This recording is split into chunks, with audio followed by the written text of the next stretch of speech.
Yo, what's up? What's going on, guys? It's your boy Ivan the CEO, and I'm here back with another video with some special guests, Ivan SMP. Go ahead and tell them what it is that you get into, bro. I know that a lot of people don't know the industry that you're in, so let's just push it out more out there. Tell them more about yourself. Yeah, so my name is Ivan Morales, and I do a service called scalp micropigmentation, and essentially it's basically a hair tattoo. So a lot of people, whenever they hear that, they think it's like, something crazy, but in reality, we're just putting a bunch of little dots on the scalp, making it look like real hair follicles. So it's a relatively new service, but it's pretty much taking over the hair loss industry. So yeah, that's pretty much in a nutshell what I do. Yeah, guys, so my name is Brandol. I'm a credit repair specialist. I have a couple 18-wheelers, and I have a couple cars invested in a car rental fleet based out of San Antonio, Texas. And that's just a little brief summary of what I do, nothing crazy. As you guys can see, this is a new location that I haven't shot any videos on before. This is my friend's auto lot. So he sells cars out of here, Monroe Trail. Come down, visit him if you're in Eagle Pass, whatever it is that you want. Go ahead and shop with my boy. So now that you guys are familiar with Ivan and Brandol, I know that y'all seen Brandol a little bit more. This is the first time Ivan's here, so welcome onto the channel, bro. Let's get straight into it. How old were you when you first started your entrepreneurial journey? So when I first started, bro, I was 16 years old, and that's pretty much when I first started on my entrepreneurship. And right now I'm 28, so it's been about 12 years maybe. So yeah, about 12 years that I've been doing this. In the beginning though, it's kind of weird because I didn't really count it. Now that I look back, I didn't really count about 8 years of those because I was doing things on my own. After year 8, that's when I started investing into mentorship, and that's when really everything started to go fast. So that's why I never really counted it, but since I started basically 16, but I wouldn't count. I would only count maybe these past 3-4 years where I've been really making it happen. So that's pretty much the journey of when I started. Yeah. Okay. It's your business venture that you chose, or did you try any other things? Did you get into any other industries outside of just cosmetology? Because that's technically what it is, right? Yeah. So when it came to different industries and stuff, dude, I'm gonna be honest with you. I did try a lot of different businesses. I actually tried drop shipping before it was a thing. Okay. So I made a little bit of money in drop shipping as well. Honestly, if I were to sit down and actually name all the businesses that I've tried and I failed at, probably be over 13, 15 different businesses. But one that really stood out for me was that I remember is drop shipping, because it was the easiest $300 that I ever made. The reason why was because literally nobody was doing it at the time. This was pretty much in the same time frame where I was, so when I started cutting hair. Yeah. So I basically just listed something on Amazon, and then back in the day, it was so behind everything. So I just had to pretty much I got the cut. I listed some weights on Amazon, and then they bought them. And I remember when I woke up, it was around December time, so it was it was really cold, and I still remember because of that my house was all cold, and I woke up really early, and then I looked at my listing, and it actually sold, and I was like, damn! I saw the money in my account right away. In that moment, I was like, that was the easiest money I ever made. The easiest $150 I ever made.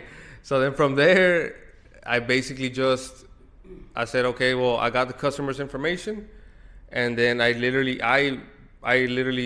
bought the weights myself with the money he had, purchased them with. So you had zero out of pocket? I had zero out of pocket. So literally, that's why I was like, what? That's crazy.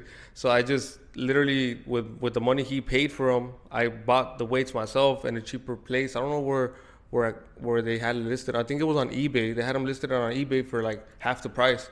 So I found it on eBay, and then I just put the customer's information from the purchase he did on Amazon, and then I just shipped them out to him. And so not to interrupt you, but if you bought him off eBay, you put his information. Yeah. Does that mean he got the box and an eBay like sticker and all that? But yeah. So that's the thing. So I in the moment I didn't really think about it, but yeah, he literally did. So basically, yeah, like I mean I did it all wrong. Over time, over time the industry itself of dropshipping advanced and. I don't know, things changed, but like at that time, none of that really existed. All I knew was that I had $300 in my account and these cost $150, and I was like, okay, well, on eBay, and I can just sell them to them and ship it to them. So I did that, and I didn't even get no complaints or anything. I'm pretty sure the guy thought it was weird, but that's pretty much it. After that, bro, like I tried listing again, like different items, and they just didn't hit. And I pretty much just got discouraged from there. So then with the other businesses as well, that's the same. It was the same thing, bro. It was literally just me doing it, and then I got a little bit of success, and then a little bit of failure, or a little bit of resistance, and then I just like, nah, it doesn't work.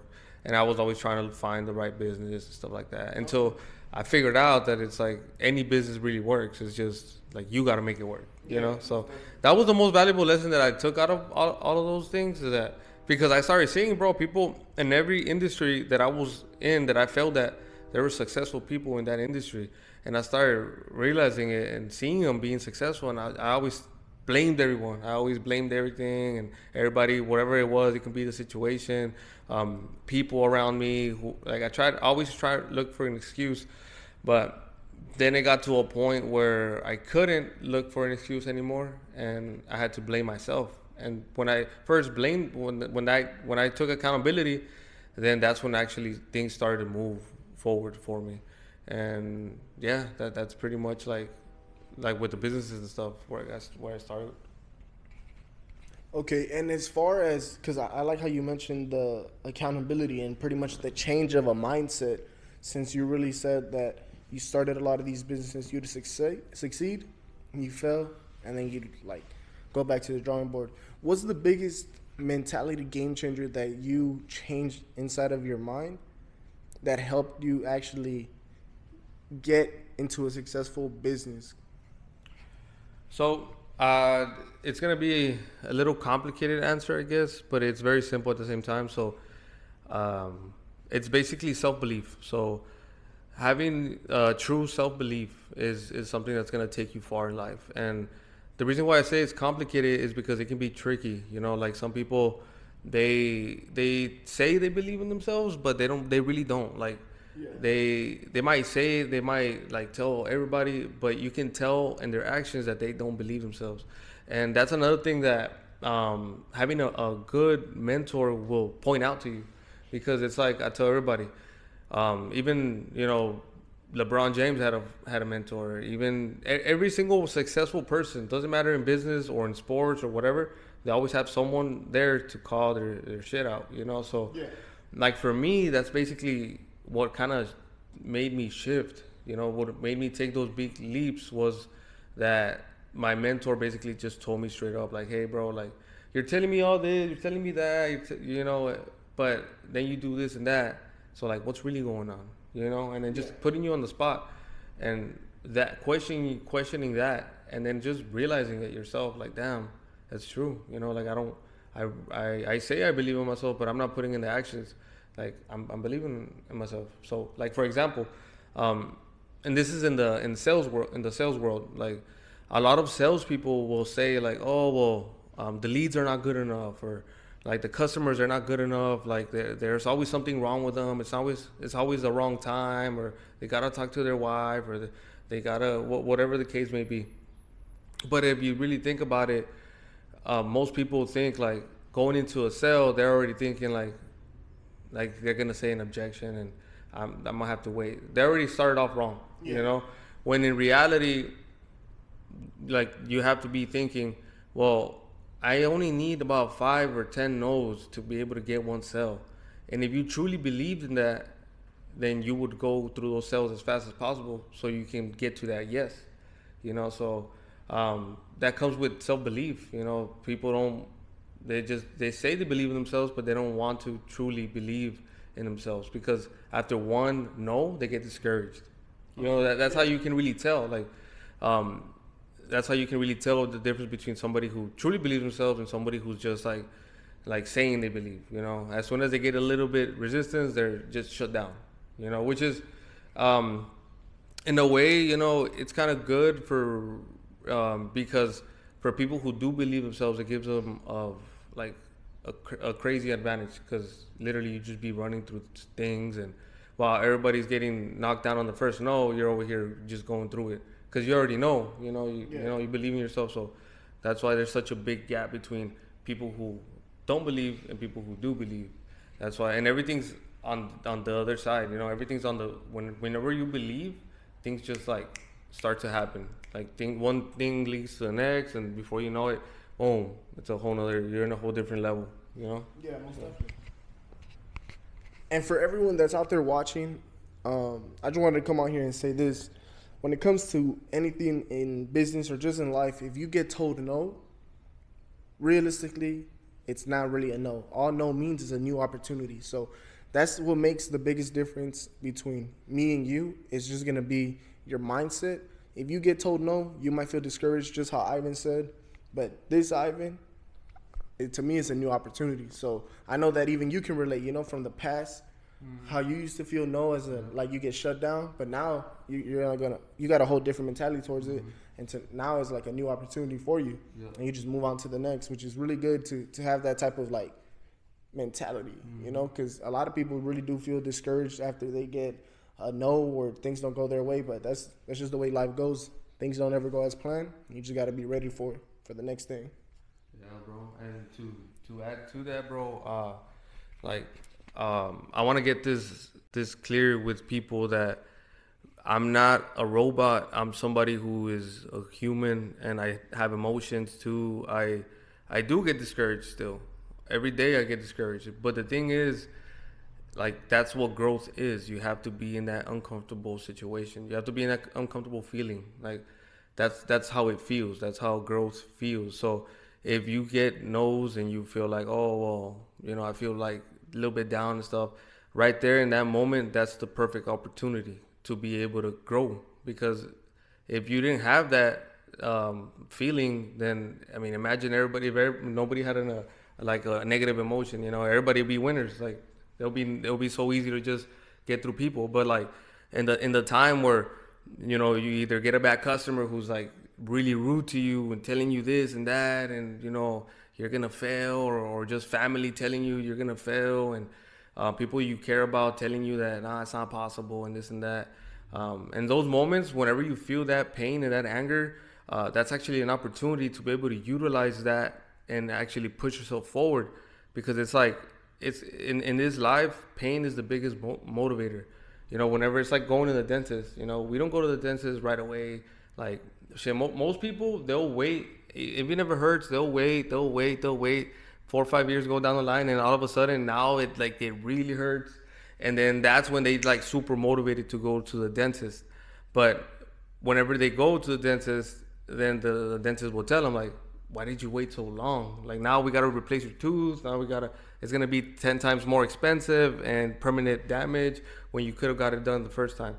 So like, that's the thing, when in those moments of pain and feeling discouraged are actually the biggest opportunities to push forward. So that's something that I would say to a lot of people at the very, very bottom, because I know how it feels to start from nothing. You have everyone against you. You have everyone trying to just either make fun of you or telling you you're crazy or for whatever reason. And you really have to take that and just shift your perspective and use that as fuel to push yourself forward. So you're not, you know, if you give into it, then you're just proving them right, you know. And so at the end of the day, you know, one day you're going to be 70 years old, and you're gonna look back and you're gonna think, damn, like, why didn't I just do it? Why did I care about what these people think, when those people are probably not gonna be in your life anyways when you're 70, you know? And the only person who has to live with that regret is yourself. So My advice is just that, you know, just use it as a tool and just go from there. Yeah, most definitely.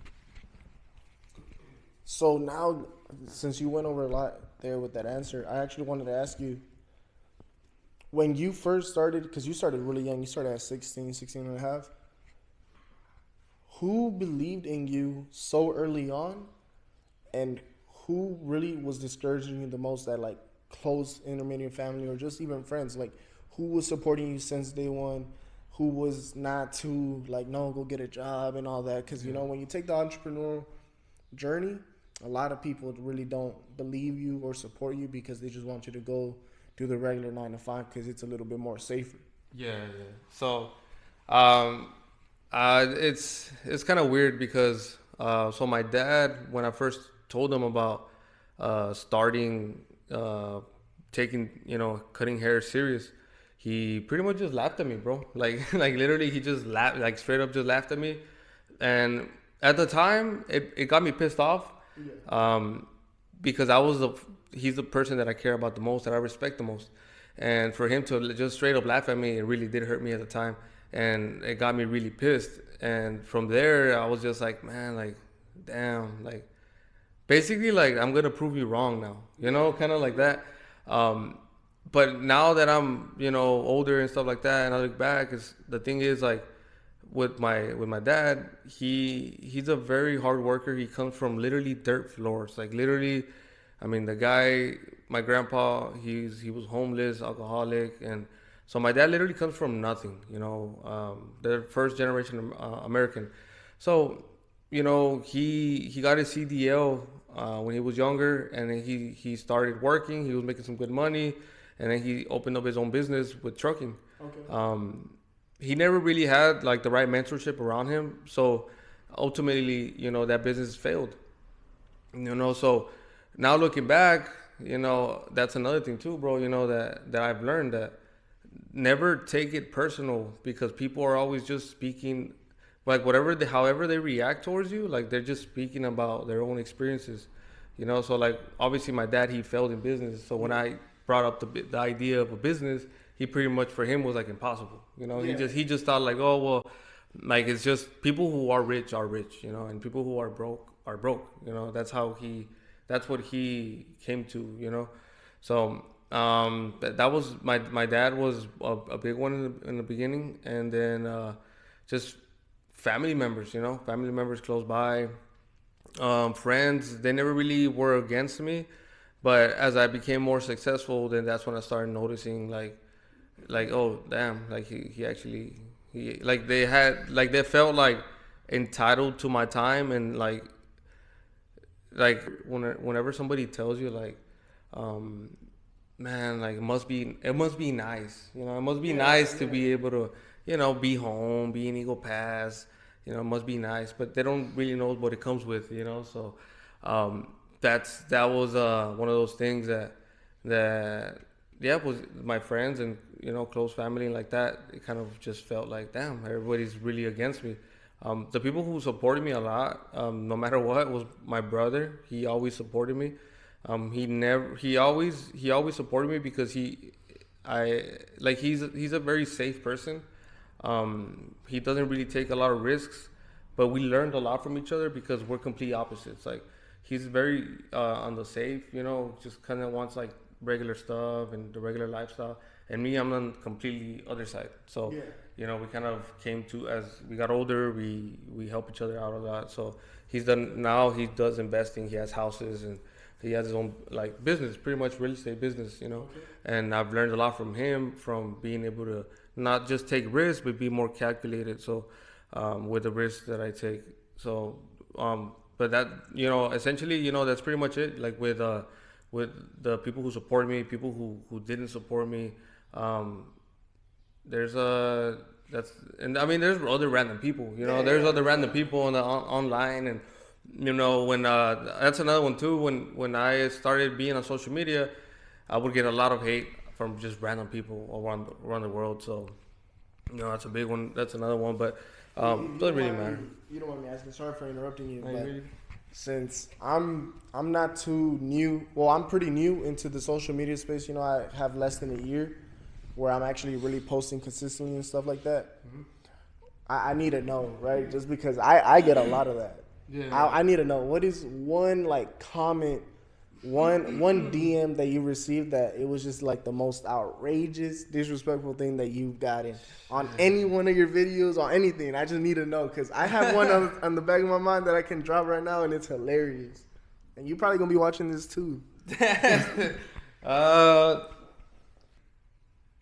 Okay. If I can name one, would be like this is cringe. Like this is cringe. Yeah, like that's. I've gotten that I've gotten that a couple times. I think the last comment I got was, "Damn, bro, nobody's dream car is a Camry, or you're tripping." Are you serious? Yeah, I was like, well, okay, man. I honestly just said, okay, man. Thanks for liking the video, though. And that's all. I just left it at that. But honestly, I think that's a good question. That's so funny. So that's the one that you got, like I nobody's. got one recently. Okay. The recent post. Yeah. I was like, this guy. A lot of people don't even think too big. So, you know, a Camry is a really big accomplishment to a lot of people that buy like $3,000 to $6,000 cars cash. People that can't even get finance. So, I guess he just doesn't know too much outside of his little circle. But when you really come down to all types of levels in life, a Camry alone, maybe even a Corolla, just anything out of the dealership is a really big accomplishment for anyone that gets into that. Because not everyone has that luxury to be able to go walk into a dealership and get approved. But that's just to put whoever that was in his place.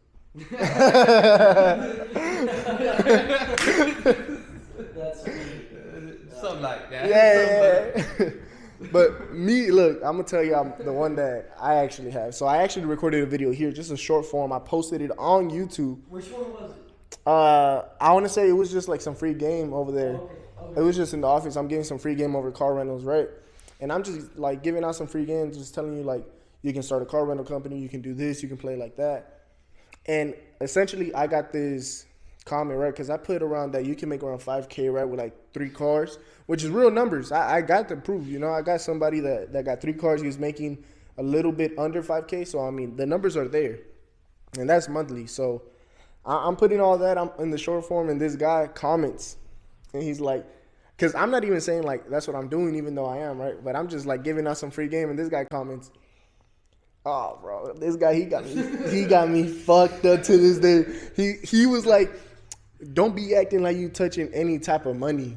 I can tell the real from the fake." And everybody on YouTube can't see. Like, bro, who the fuck are you? Who the fuck are you? I clicked on his like whole YouTube shit right now. Like, man, who the fuck is this guy, bro? Random ass dude. And I forgot his name. If it was a little bit more recent, because this was already like, I'd say like 7 months ago, I would have remembered his name, because I was trying to get him to DM me. I put my Instagram out, like, DM me, let's have a conversation. I like DM me. Yeah. So you remember? Yeah. So it was that guy. But yeah, I've definitely had some of those, and most of them come from YouTube, and I got one on TikTok. But that one on TikTok, I just took the L. I didn't even try it, because I was like, I'm on TikTok, bro. Like, I'm gonna get flamed. This shit gonna be crazy. I'm not gonna be playing on here. So I was like, nah, I'm cool on that. So I just let that one slide. But yeah, I've definitely got done really dirty. And I don't know. I just think that shit's funny. I reply though. I ain't gonna lie. I be on that time. I don't care, but I'll be like more chill. I'll try to be nice. So now that we actually have you in the conversation, bro, I wanted to ask you a few things. First things first is talk a little bit about what was the first industry you got into, what made you branch off into another industry, and how did you get into credit repair? Because I know a lot of people don't really know too much about your journey, and I just want to pretty much get you out there in terms of just how you got into this entrepreneurial journey. Yeah, so question number 1 was, where did I start, right? Yeah, which... It's because it was all like a very quick process, but yeah, I started in car rentals. I remember it was in the works, like we were fixing my credit. We had the business meeting and you shot me the idea, it all sounded real nice. And then of course I had that doubt, like you've mentioned. I told my parents about it, and I'm all excited and yada yada, and they gave me the negatives right away. And it was just a lingering doubt, and well, just cutting it short, I winded up just going for it. I remember Ivan just called me, hey, let's do it. Today's the day. Like, your credit, it just went up. Like, let's go do it. Let's make it happen. Let's not stall on it. How you feeling? And I wasn't expecting the phone call, so I just was like, just trying to make every excuse on why I didn't want to. But we winded up going for it, and it turned out to be an amazing joint venture. So I've really liked it. So that was joint venture number one, the car rentals. It led towards the credit repair, because I was interested in, like, oh man, like, you fixed my credit, and like, oh, this is how much the ticket price is. Like, okay, cool, but what's the catch? And you're like, well, there's no catch. It's just helping people. So that's something that I've always been interested in, just helping people. So that was the main spark of interest when it came to the credit repair. And so I started doing credit repair, and then I had to put it off because of some family issues. I had trouble at work. I got kicked out of my house, the one that I was staying in, for a while. A whole bunch of hiccups came about on the road, and man, it was everything from my car burning down to, like I said, being kicked out, to sleeping in my car and having to go get another Camry, and it winded up turning out pretty well. Yeah, it was just it was a big struggle. I lost a lot of people during that time that I shouldn't have lost. Like, I stopped talking to a couple family members that I didn't want to stop talking to, and luckily, like you've mentioned, they saw the fruits of my labor. Like, I really put in the work. I've been putting in the overtime in my 9 to 5, putting in the gym effort, the effort in my businesses, throwing myself out there, trying to absorb everything I can from both of y'all. Actually, y'all are both a big inspiration, not only to me, but I'm sure to a lot of the viewers. And so, yeah, I went from all that struggle to the credit repair, to throwing myself out there. And then, like I said, I fell off with a family member, which it was my dad. And so he has a trucking business that we run here out of Eagle Pass, Texas. And we winded up talking again, and he liked the idea. I pitched him the idea that Ivan pitched me, which was running the 18-wheeler business. And so we went half and half on the truck. And so we're both benefiting off a truck right now. I have my own driver. I pay for all the insurances and stuff. And so that's the third joint venture. It's kind of with my dad, but that's where I'm at right now. 3 joint ventures, 18-wheeler. We're hauling diesel. On the car rentals, I have 2 cars. And finally, the credit repair, which I try to help out everybody with, but that's where I'm at. And since you actually do credit repair, I wanted to actually ask you, since you started, right? How did you feel when you helped your first client get out of a 4, out of a 5, out of 6, wherever they were, and get into a 700 plus and help them reach their goal? How did you feel? Just bringing it up, it brought a smile to my face. I was super excited. I thought, like, holy shit, like, this is all it takes. Like, why doesn't everybody just have good credit? Like, it could go so far, from like getting an 18-wheeler, getting a car, business funding, right? And then just being able to help people that I care about. Like, it just went a long way. I was so excited about it, and I did it for free too. I remember I was like, dude, I'll do it for free. Like, come on, like, you're my bro, whatever. Yada yada, it happened, and I was the most excited. But yeah, like, to this day, I still get no's, but I know that, like, eventually some people will come around, and well, they're in the market for it. So I'm excited to work with them. If you're watching, go ahead and shoot me a message. Let's get your credit right. But yeah, I was super excited.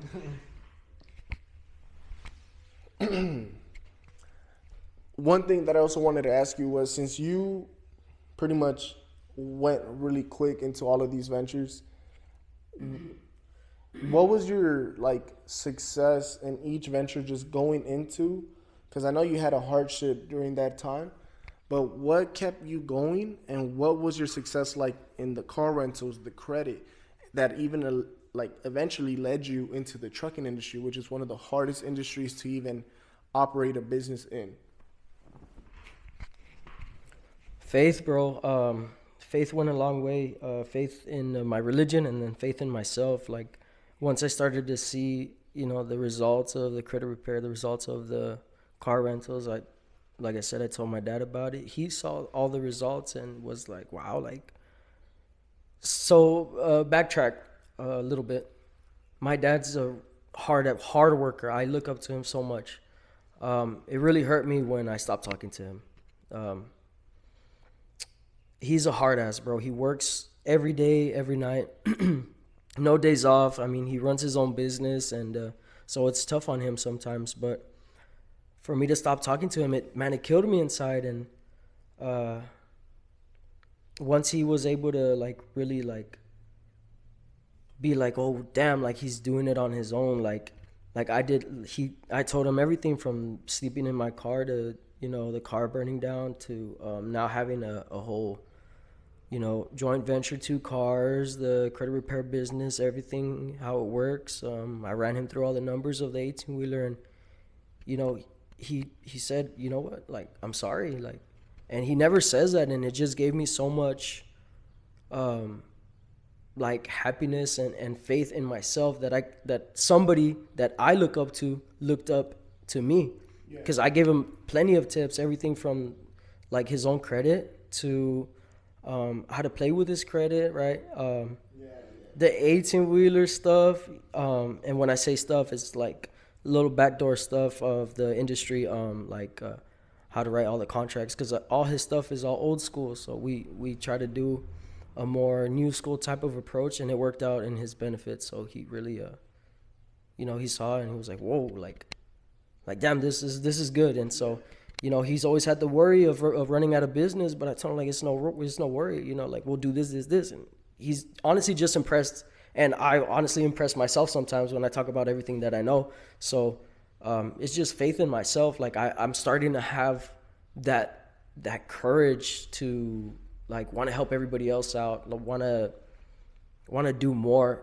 in the business and for the people around me. And That's perfect. Now, something that I actually wanted to ask both of you guys was, in terms of scaling, right? How did you guys even go about scaling your business from it's going good to, okay, like this is full time, like I'm giving it all my time and attention?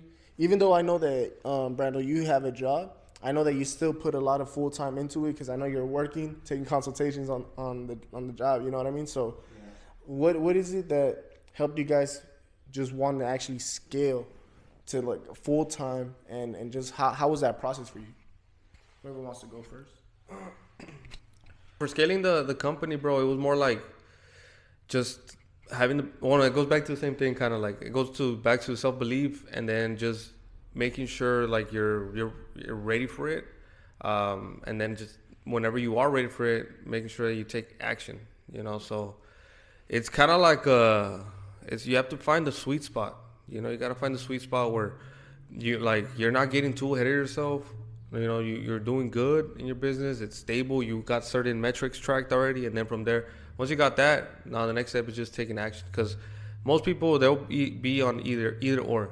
They'll either not be ready at all and they just they just take action and they fail, or they're like on the other side where they're pretty much it's like the barber who's already booked out for like a month in advance, and then you tell him like to raise his price to $5, he doesn't want to, and it's like, oh, come on, bro, like you're already, you got a whole month of bookings, like it's time for you to scale a little bit more. So I think that's the biggest thing, bro. when it comes to like scaling any kind of business, Another thing too is, so every business is different, and every business does require a different type of like input. So depending on your business, it's gonna also depend on how focused you have to be and how to be able to block out the noise. So you know, as you become more and more successful, you get more and more traction, more and more opportunities are going to come to you, more and more people are going to work with you. They're going to want to work with you. They're going to want to take your time away. And you really have to always have a goal and an objective of where you want to go. Because if you don't, then I've seen a lot of people fail just because the attention gets too diverse. Okay. So like, for example, it's kind of like, the best way I can explain it is like, if you're trying to, let's say you're trying to go to New York, you hop on the car and you turn the car and then you're like, okay, I'm gonna go to New York. But the first thing you got to do is go on GPS and then type it in. Yeah. And then it'll tell you the routes, you know, and then it'll take you the quickest routes and you know exactly how to get to New York. But if you don't have that and you just go at it, I mean, imagine if you hop on the car and you don't even go, like, or you don't even know where you're gonna go, you know. So it's kind of like that, you know, having that clarity and then being able to take action and scaling that. And like every business, also there's a different goal with how far you want to scale it. So once you get to a certain point and you want to like move into a different thing, then you can start buying other people to do the things for you. So you're buying your time back. You know, so like, for example, when I started my SMP business, I pretty much wore all the hats. Now I have 2 assistants. I have a media guy. I have somebody who runs my ads, somebody who does like everything from my website, anything I need. And I pretty much, now I just got to do the procedures, you know? Yeah. So like, it's kind of like that, you know, you just start diversifying, you know, everything out there. And then eventually you end up with more time. And then with that time, then you can reinvest it into different things and go from there, you know. So yeah. I would say that's kind of like some advice for scaling. Man, good question. My route was completely different than yours, Ivan. So it was more of just pushing myself.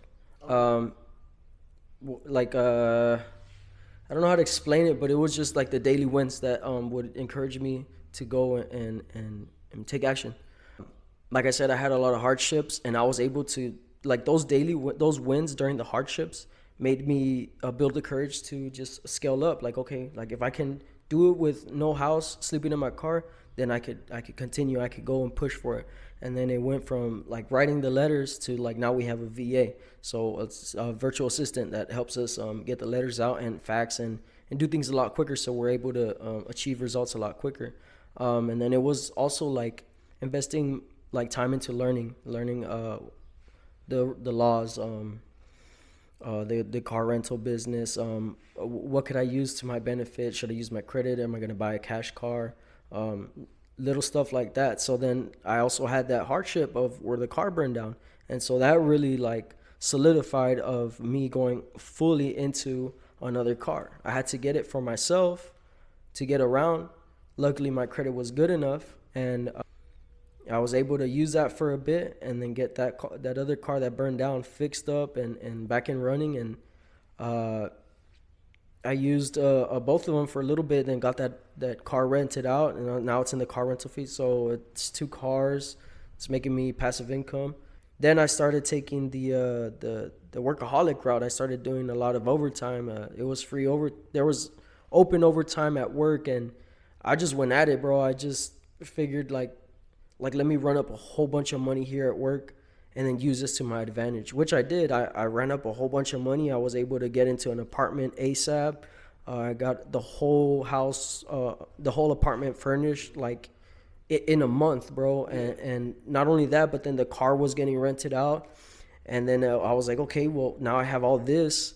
I literally, like in a month and a half, I went from sleeping in my car to my car burned down to now having an apartment fully furnished, like expensive TV. You know how the whole deal is. And so all those daily wins. Yeah, all the fucking daily wins.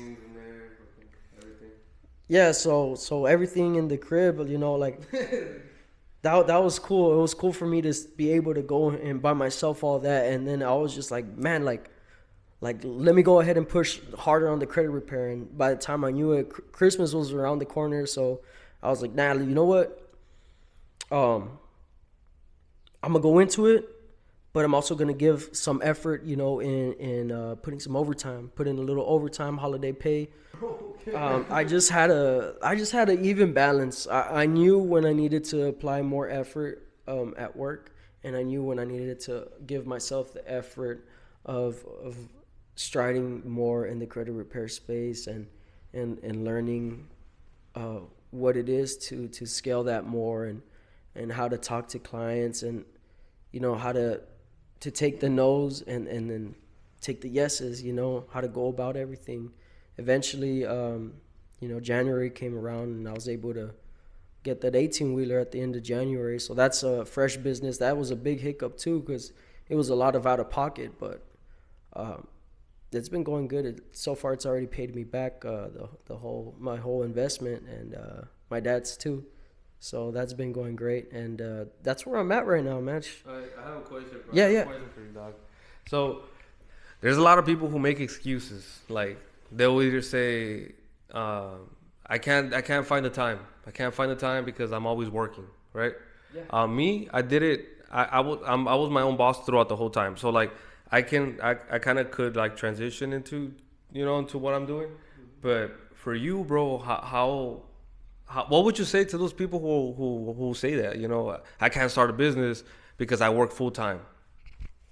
And tell them your hours, bro. I feel like they need to know your hours of working. Okay, so my hours are, sometimes it varies, but it's usually, I work second shift. There's 3 shifts in a day where I work. First shift, second shift, third shift. Second shift is from 2 p.m. to 12 p.m. So I get out at 12, and well, I live in San Antonio, so everything is about 20 minutes away. I won't get home till like 12:25ish. You know, by the time I'm home, I get home, take a shower, go to sleep. It's almost 1:30, 2, you know, depending on what I have going on. But you know, I was able to take my work days chill, you know, when it came to like being out there, sleep in, you know, still waking up as early as I could, right? Making sure I still got my 8 hours of sleep and wake up early and get to it. Like, hey, okay, what do I have today? Just planning everything and just having that ambition, the drive, like, because like I said, man, it was tough being in the car, sleeping in the car, having the burden of, you know, not being able to support myself, or, you know, just the struggle. I didn't want to be in the struggle, and that gave me the motivation and the drive to like push for more, you know. It's like you could find the time if you really want it. Like if you believe you can do it, then you could do it. And it's just how far you want to take it, really. And I honestly, for a while, I was taking it to the next level. I'm talking about like I'd get out at work at 12. I'd drive from San Antonio to Eagle Pass. I'm getting here at 2:30. It's a whole 2 hours and 30 minutes away. So I get here at 2:30. By the time I hit the hay, it's, you know, almost 3, because I don't like to get home and just hit the hay, right? I'm all dirty, full of oil. You know, whether it might have been raining that day, might have been snowing, I'm full of oil, I'm all full of dirt, and it was just the drive. You hit the 3 S's? What 3 S's? The 3 S's? Which is? Shit, shower, shave. I hit the 3 S's, shit, shower, shave. Yeah, I had to.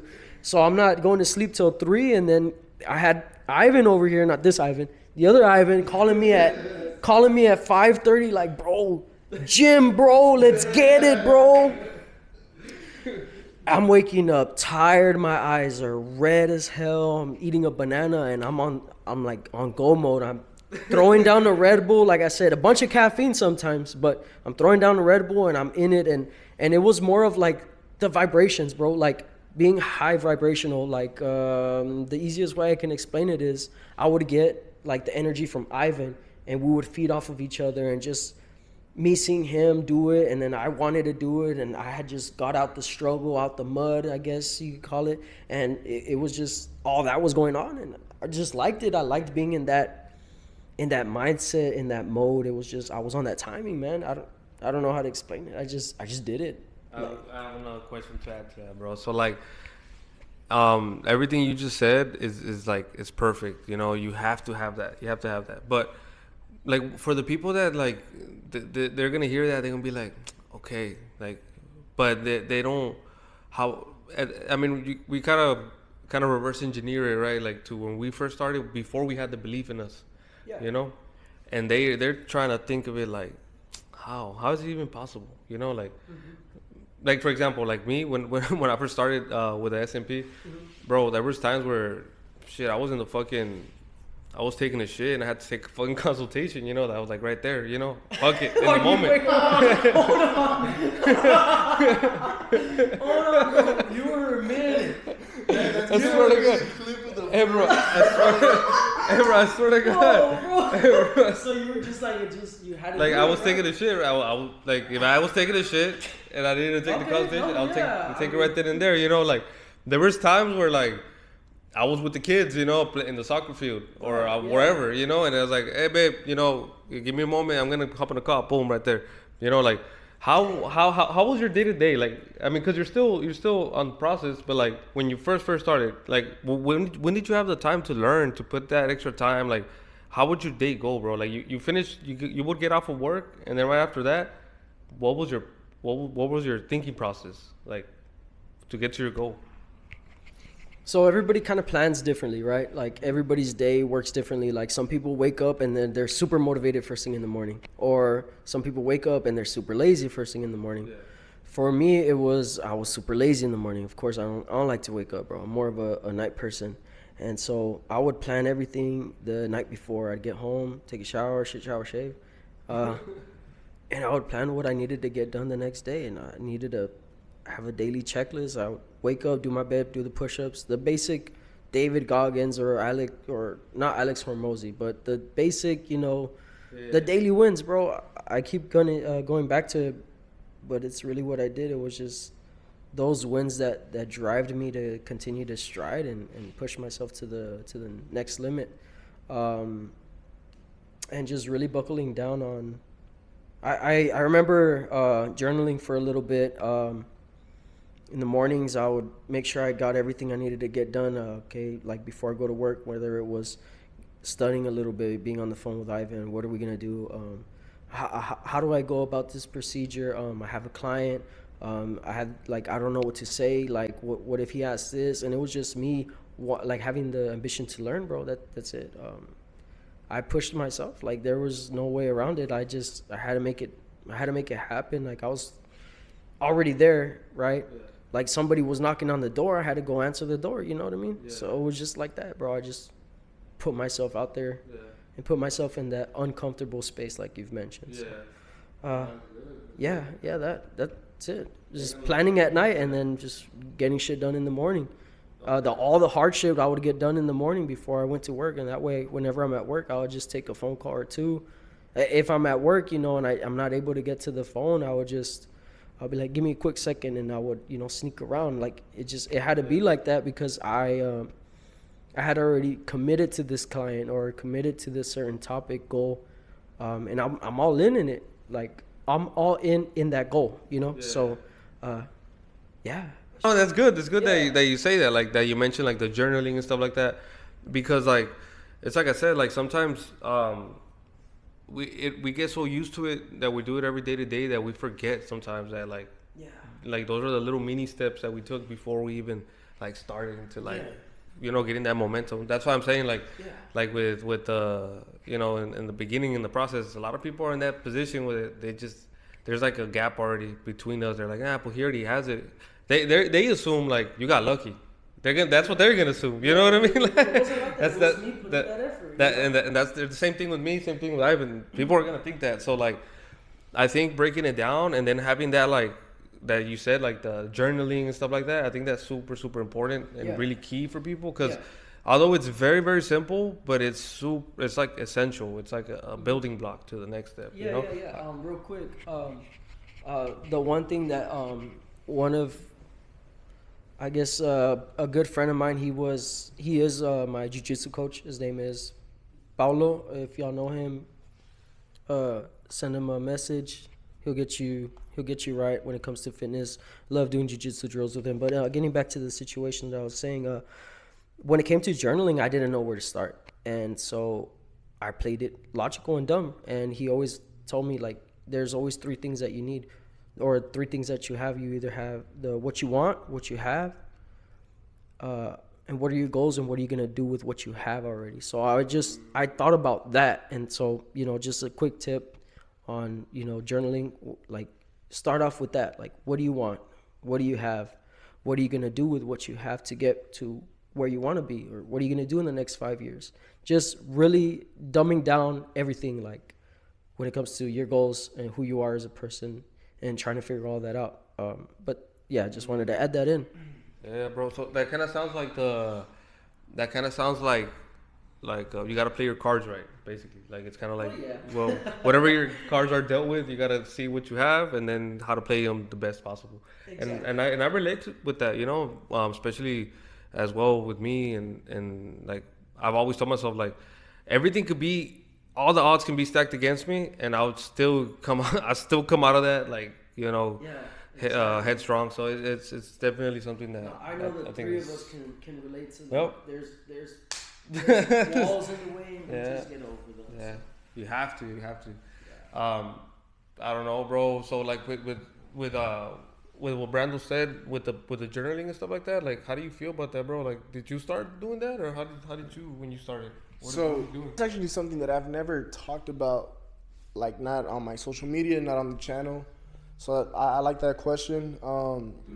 I never really journaled in terms of, like, how I'm feeling and stuff like that. Just I would kind of journal more like, okay, like, what are some businesses that I can start? And the reason being to that was because I would work out in the fields I had worked with my dad, my dad's friend, my uncles, just picking up watermelon, cabbage, corn.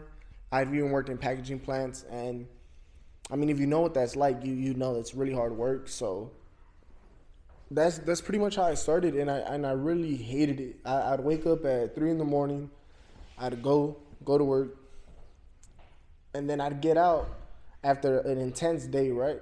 I'd get out around, I want to say 3, not be back home till like 5. And during that whole time, I mean, you're eating like food from Stripes, like, you're getting tags for like water. Yeah. And as soon as you get home, you're gonna shower and you're just gonna go to sleep, and that's it. And I was tired of that. I really didn't like that.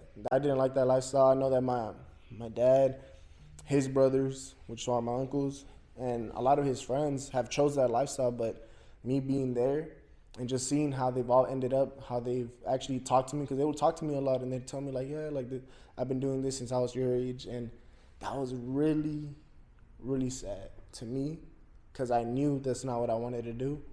But I don't know, I kind of just used that as a drive, as a motivation to actually want more in life. Just being able to see that the only difference between my dad and the other workers that would work for him is that he just drives them, right? So that's like the highest point that you can get to in that type of line of work. You either just become the driver that takes the workers, or you're just a worker your whole life. That's like the limit. Yeah, and it's like you still got to go out in the field. So it's like at the end of the day, you don't really become a boss. Like, even though you kind of are, you don't really become a boss. And it's not even about becoming a boss, but it's just about getting more in life. Yeah. And just seeing all those struggles, like, because my dad was really good with his money. So even then, like, my dad actually owns a lot of real estate in Mexico. So he's really smart businessman. He was really good with how he managed his money. But I just see it like the time that it probably took him to get there, like, it's just too much. So I kind of just reverse engineer it, just how you say, what is it that I can do so I can cut that time? What can I do? What can I put my money into? What can I invest my mind into? Because your mind is knowledge, So knowledge is power. Mm-hmm. So that's really where I started the journaling. And I started journaling, like, business ideas, just seeing what other people have talked about. I'll ask people, oh, what do you do? This and that, right? So I actually came across probably some of, like, the top 3, top 5 that you'll see on the internet, right? Because I wasn't that smart either in terms of, like, researching. So I found drop shipping, I found the vending machine, all that, the ATM business, all that. And I would write all that down. I did all my homework on it. But at the end of the day, That's not something that I wanted to do. And there was some of those ventures that I was planning on doing, but I was thinking so big. Since I'm already at the bottom, I knew, what can I lose? People are in debt. They're in the same position I'm in. What can I lose? And that's the thing about me. I actually saved a lot of my money from working there. I mean, when you work really hard, long hours, you're not going to want to spend the $50, $100 that you made that day on some McDonald's where you spend like $20, $15 on a Big Mac meal, you know? So you're going to save it. And that's how I did it. I saved every dollar. I stayed out the way. I let people shine, and I just waited for my turn. And I invested all my money into a truck. I went all in my first truck. After that, I was actually negative, bro. So you literally just like you just got all the money and just go for it. And actually, I've talked to you about it. So as I go into it, I actually had a little bit of my credit getting built up, and the guy actually, like, he saw my credit score. He didn't even in-house finance me, really, like checking my credit score, but he just saw it. He liked the number that he saw, and he was down, you know, because I mean, I guess I was good on the credit side, so. He was willing to work with me. He worked with me. I actually went negative. I want to say I was close to 15. I went negative 15,000, bro, in my first truck because it broke down. I had so many issues, but I knew that there was a way to get out of there. How did I know that? Because in the first 3 weeks, one of those weeks was a $10,000 week. A $10,000 week. I still had to pay the driver, insurance, diesel, right? But it was $10,000. And I knew that if everything comes out right, it will. And, bro, that was a big eye-opener, right? And I actually ended up profiting around a little bit under 4,000, right? And all that was just going to my debt. So I was just knocking down the debt.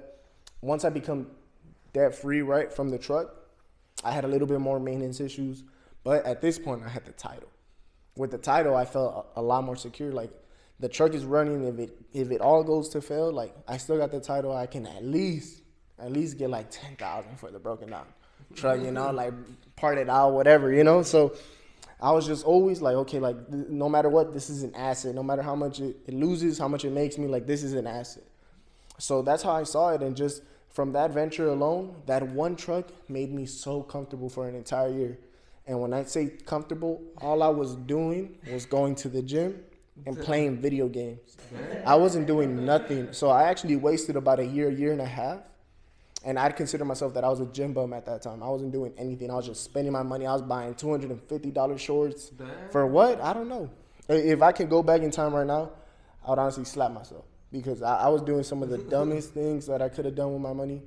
Because at some point, I would have probably had 4 trucks if I played everything correctly, but I didn't. But that's the thing. I got to a point where I just wanted to do more, and I felt like I was just bumming around, just going to the gym. So that, it kind of like flipped a switch in me, which made me go back into that mode. Like, I'm a little bit successful, but this isn't real success. I bought a lot of my time. Yeah. But what am I doing with my time? I'm wasting it. Why am I wasting the time that I just bought? So that I started using that time into me going to get my CDO. I got my CDO as a backup to my backup.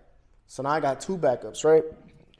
I got my CDO, and I was like, what's another venture that I can get into? I got a mentor. I learned about credit, car rentals, and business funding. And as I'm getting into that, that really just changed my whole thing, like my whole mindset into anything, right? And really the biggest thing to me was car rentals. I didn't even care too much about the credit. The real game, I didn't even care about it too much. It was all car rentals that I was interested in.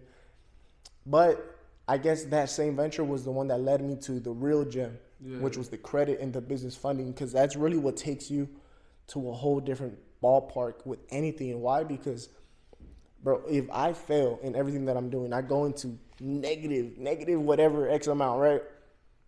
I still know how to remove those negatives off my credit report. Yeah. My worst situation could be that I fail all of my businesses. I go negative, bankruptcy, collections, XYZ, right? You name it. I can delete bankruptcies. I can delete collections. I go start driving with my CDL. Bro, I don't have anything to lose. That's great. That's like the real life cheat code, bro. Exactly. I don't. Hey, he's playing GTA, Bro. Yeah, like, bro. He's playing GTA. Bro, I don't have nothing to lose, bro. And even if I go back to zero, what do? I go back up. That's crazy, bro. So you went from playing video, GTA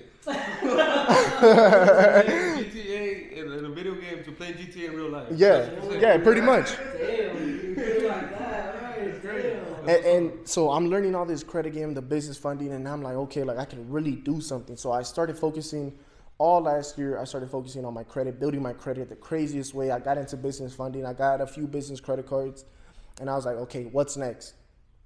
I thought to myself, trucking. Trucking has been treating me really good. I mean, I took a whole year off doing nothing. Let me go get a second truck. I got a second truck. And that's when I started doing a little bit more like the credit stuff, the mentorships and things like that. And as I'm mentoring some of my students, I'm seeing that, because at the time I only got one vehicle, right, in the fleet. I'm seeing like some of these students are going all in more than me into the car rentals. So I was like, how can I myself be preaching about this? And I got students going all in, and I'm like 1 foot in. I'm not too crazy into it. So I was like, what am I doing? Me as a teacher, right? How am I about to tell you, like, go all in, and I'm not all in? So what I do, I pitched all my cards into the trucking. I pushed all my cards into the car rentals, and I got 2 vehicles now. I'm pushing for a third one. I don't want to put it on my credit, so I will be getting some cash vehicles. But it's those same little things that I'm talking about. Like, I just started going all in with everything that I'm doing, and that's why I really started going more on social media and stuff like that to promote the credit repair, so that I can put myself more out there, like, okay, like, this is what I'm doing, you could be doing it too, and you either choose to ignore it, or you can give me some of your time and attention, and you're gonna know how I did it. You don't even have to pay me for anything, because I'm giving so many gems out there that really you can watch the videos, you can text me, I'm gonna give you free game, and you can just go and run the play. I've had so many people that they just watch my videos and they tell me, like, bro, elaborate a little bit more. I elaborate, they go and they run the play without giving me a single dollar. And that's just because I dropped so much gems. Real life ChatGPT. Can I have what's the cheat code for? Cheat codes, bro. Yeah. A lot of people do ask me, like, oh, like, well, how'd you do this? So I have consultations when it comes to joint ventures. Here you go.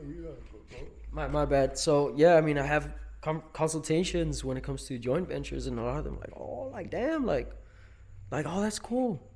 And I'm like, cool. So do you want me to help you? Let's start with your credit, whatever. Oh no, I was just wondering how it worked, and that's cool. And a lot of people, like you said, they're sleeping, so that's totally fine. But yeah, no, I could definitely relate to you when it comes to they're nap time, bro. What's up? What's going on, guys? We're back after charging the camera because we don't know where where it died. We were probably talking for about an hour straight, just flowing with the conversation. It got a little bit dark, so we turned on the light in here, and we still kept talking. So that was our fault. So I don't know where we left off. So let's just get straight back into it. We went over multiple things. You guys got to know more about Ivan and what he does. We've talked about Brandol, his story, what he does. What both of them have actually done to start, scale business, even when there's doubt in not only themselves, but in their circle. And we were actually talking a little bit about myself as well, which is something I've never done on the channel. Outside of all of this, is there anything else that you guys would like to add? Any gems about your industry, anything that you can provide for any viewer watching out there that's just more interested in what you do, or if it's something that they would like to do, or just anything that you know on the top of your head that you get asked a lot when it comes to your industry? What I would like to add is whenever you're doing something that's different, that's unique, never shy away from that. And the main reason why I say that is because just because it feels like it's gonna be harder, it means that it's better, because most people are not willing to do it. So whenever you do get across that bridge, you're gonna be on the other side, and the chances of you getting outcompeted by someone else is pretty much zero. So I I would just add that, bro. Honestly, like I do the scalp micro pigmentation right now. I didn't just like pop up with it like randomly, bro. Like I actually like planned it out before like when I was looking at different business ventures and stuff like that. I strategically planned it out to get into this industry. Yeah. So one of the biggest lessons that I've learned and this is actually from Alex Hormozy, where he talks about there's this two people that are super successful, and I believe it's Warren Buffett and one of Warren Buffett's friends. And Warren Buffett, if you don't know, he's a billionaire off of stocks and stuff like that. But so basically, the story goes where they're growing up, and Warren Buffett gets into stocks and basically trading stocks, stuff like that. Yeah. And then his friend becomes a successful mechanic, and he builds his own mechanic shop and stuff like that. So, and then 40 years pass by, and Warren Buffett becomes this guy is making his net worth is over like 100 billion. Yeah. And the guy his friend, the mechanic from the mechanic shop, he's pretty successful, right? But that just goes to show, like, it's not about how hard you row, but what boat you're in that's gonna ultimately determine how far along are you gonna get, if the objective is to build wealth and make money. Yeah. Right. So like, not only like being good in a certain specific industry will make you a lot of money, but also in what kind of industry you're getting yourself into. So like, for example, right now everything is moving to social media, TV. TV is already not as big as it used to be. Yeah. So like, imagine if I were to say like, okay, well, I'm gonna get into the newspaper industry. It's a dying industry. Yeah. So like, if you can find a way to strategically look at like trends or try to figure out trends, then like that's a skill that's gonna serve you not only like in stocks and stuff like that, but also like in business in general. It's like you're able to determine or to see like where certain industries are going, and if you're able to get in before all the money's made, then you're gonna be able to make a lot of money. It's like a gold rush, Yeah. It's like the people who made the most amount of money during the gold rush were the people who first knew about it. And after that, people still make money to this day from gold, but it's not gonna be like as much. Yeah. It's a big difference. So like, and that's kind of like where I'm at with the SMP thing. It's kind of like, well, right now there's SMP's in its infancy state. Eventually, it's not gonna be, and there's gonna be different shops all over Eagle Pass or in bigger cities. They're gonna pop up in different places. But in the beginning, there's a lot of money to be made because it's such a good business without the demand is so high. The demand is so high for the amount of business there is. So it's not saturated. So like, I think that's a big key as well. So I'm not saying to get into the SMP. I'm just saying like there's a lot of different industries out there, and there's a lot of new ones coming up, like AI and all this different stuff. So like, it's good to think about what you're gonna do, and if you can possibly get into an industry where there's gonna be a lot of growth in the next 5 to 10 years, get into that one, and then just make the decision, because you're gonna make a lot of money. Even if you suck, you're gonna make a lot of money. Yeah. Like even if you're not, like, it's like the Bitcoin billionaires. They didn't even know what they were doing, and they made millions of dollars. So it's just kind of like that, and it takes some time, but once you start just looking at the trends and seeing how certain like industries evolve, I think that's something that's gonna really help you out. Just like Warren Buffett. Right now the guy's his net worth is over like literally in the billions. So it's just everybody's goal is different, obviously. So like, going back to the same thing, getting clarity. So wherever you want to be at, and having that is gonna be a piece of advice that can literally make you billions of dollars, just based on the decision you choose, like which industries you're trying to get into. But I think that's a really good one. I don't know if you have anything else to add. Play your cards right, guys. So just look at the goal that you have. Think about a goal, make the goal happen. Plan it out strategically. Take the risk. It's never been a bad thing to take a risk. You never see anybody like at a gym, you know, a newbie at a gym, people want to help you, you know, succeed. Newbie in the business, people want to help you grow your business or leverage it, scale it up. So it's never been a bad thing to try. So I say just take the risk and figure out the motive, your goal, and take it from there step by step. That's where you start.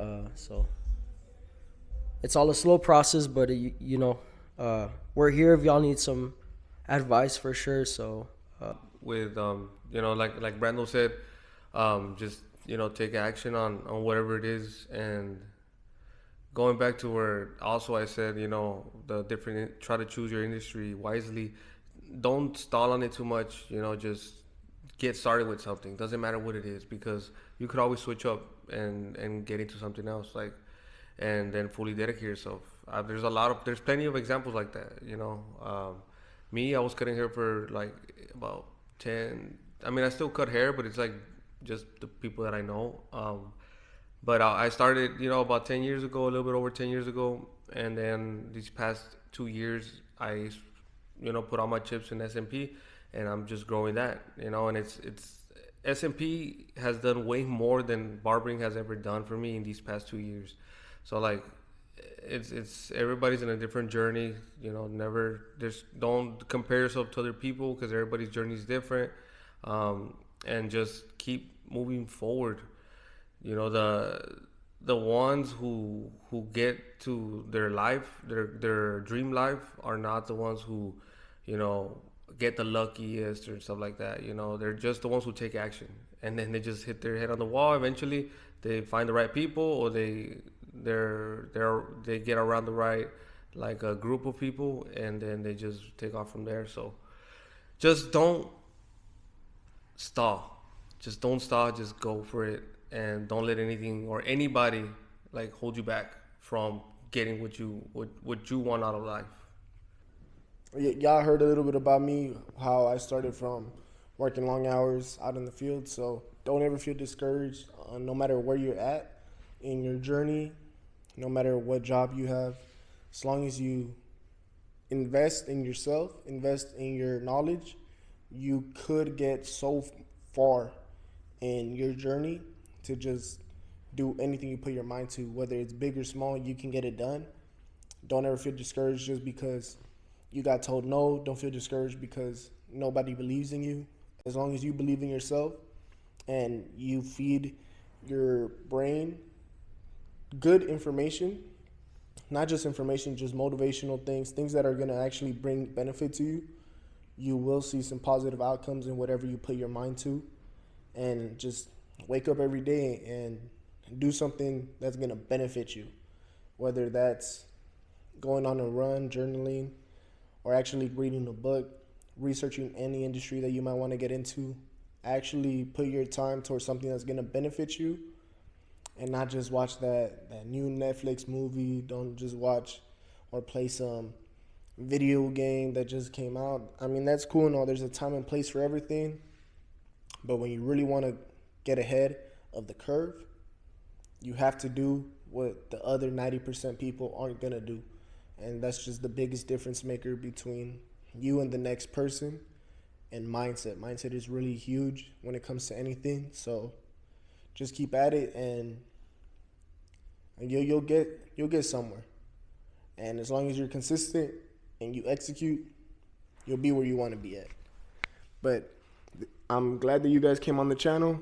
Ivan, appreciate you for coming on here. Brandol, I'm glad that you finally got to tell your story on the channel. I know we've started off on that, but it's your boy Ivan, the CEO. Get at me on Instagram, Moraless_enterprise.